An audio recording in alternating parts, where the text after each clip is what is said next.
Atentati dështuar ndaj Mumin Efendiut në Nish. Në vitin 1943, qeveria serbe kishte organizuar një konferencë për dialog mes feve, në të cilin ishte ftuar edhe Mumin Efendiu bashkë me sekretarin e tij, Ramiz Efendiun. Por thuhet se në këtë mbledhje ka marrë pjesë edhe Mulla Emrullahu nga Nakushtaku i Kumanovës. Në këtë eveniment ka ndodhur një ngjarje shumë tronditëse. Tentohet që të vriten disa nga xhallarët pjesëmarrës, por derse në shënjesër të këtij komploti ka qenë Mumin Efendiu. Ja se si e përshkruan këtë ngjarje vajza Mumin Efendiut Refaitja.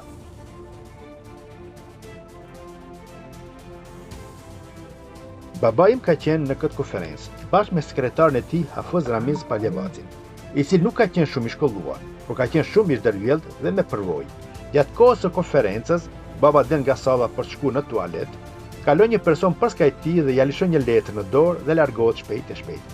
Baba kur e lexon letrën, e sheh se aty kishte qenë shkruar: "Të keni kujdes se priftërinjt që janë në këtë konferencë janë të angazhuar që ta mashtrojnë secilin nga një hoxh e t'i tharrasin në dhomat e hotelit se gjoja për bisedë, por në fakt kam për detyrë që t'i vrasin dhe që duhet të ndodhë në përfundim të konferencës. Edhe unë kam qenë i dhëruar, por nuk kam mundur me bën një krim të këtij. Prandaj po ju alarmoj që ta lëshoni konferencën para se të përfundojë."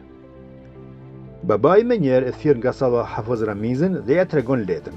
Ja jep letrën dhe urdhëron që me njëherë me veturën zyrtare që e kanë pasur në disponim si delegacion me shku në Beograd dhe me ja dorëzu kryeministit e me kërku llogari për këtë plan ogurzi.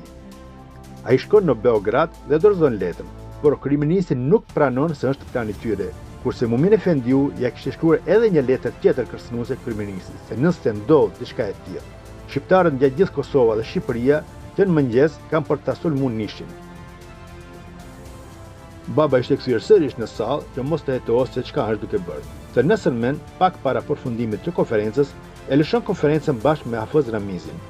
Duke shkuar te vetura, një person i afrohet shumë afër, por i kthyer nga ana tjetër. I thot në turqisht: "Çavër bashëna", domethënë kthej kokën.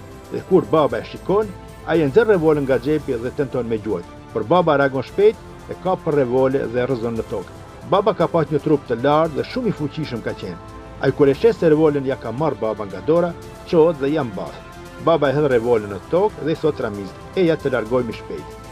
Por Hafez Ramizi thot: "Po e marrim revolën se ndoshta na gjendet për rrugë." E futë revolën në brez dhe largohen nga Nishi.